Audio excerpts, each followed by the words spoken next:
जळगावच्या चाळीसगावमध्ये भाजपचे आमदार मंगेश चव्हाणांनी चक्क तोडफोड केली आहे। एका कॅफेवर पोलिसांकडून छापेमारी करण्यात आली। या अनधिकृत कॅफेमध्ये तरुण तरुणींना अनैतिक कृत्य करण्यासाठी कॅफे मालकाकडून जागा देण्यात आली होती। त्या आधारे आमदार चव्हाणांनी जळगावच्या चाळीसगावमधील एका कॅफेवर पोलिसांसह छापेमारी करत भाजपा आमदार मंगेश चव्हाणांनी कॅफेची तोडफोड केली। या अनधिकृत कॅफेमध्ये तरुण तरुणींना अनैतिक कृत्य करण्यासाठी जागा उपलब्ध करून दिली जात असल्याची माहिती मिळाली। त्या आधारेच आज पोलिसांच्या पथकासह आमदार चव्हाणांनी पाहणी केली। अंधारात काही तरुण तरुणी आढळून आले। यानंतर संतप्त आमदार मंगेश चव्हाणांनी कॅफेची तोडफोड केली आहे।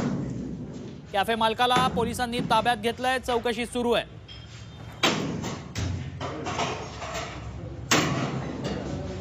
हाच तो कॅफे ज्याची एक्सक्लुसिव्ह दृश्य आता झी24 तासवर आपण बघतोय। आमदार मंगेश चव्हाणांनी कॅफेची तोडफोड केली आहे। आतमध्ये अशा प्रकारची बैठक व्यवस्था उपलब्ध करून देण्यात आली होती, जिथे अनैतिक गैरप्रकार सुरू होते। अखेर कॅफे तोडण्यात आलाय। पोलिसांच्या पथकाने ही कारवाई केली आहे। त्यासोबतच आमदार मंगेश चव्हाणांनी इथे येत तोडफोड केली।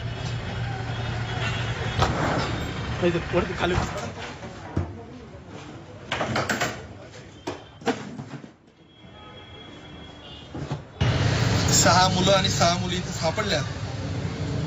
खरं तर मुलगी ही कोणाच्या घरची असेना, तिची इज्जत सांभाळणं हे छत्रपती शिवाजी महाराजांनी शिकवलेलं आपल्याला शिकवण आहे। त्याच्यामुळे त्यांची नावं पुढे न करता त्यांचं पुढे शैक्षणिक किंवा दुसरं काही नुकसान व्हायला नको याची खबरदारी म्हणून ते नावं आम्ही तर पाहणारच आहोत।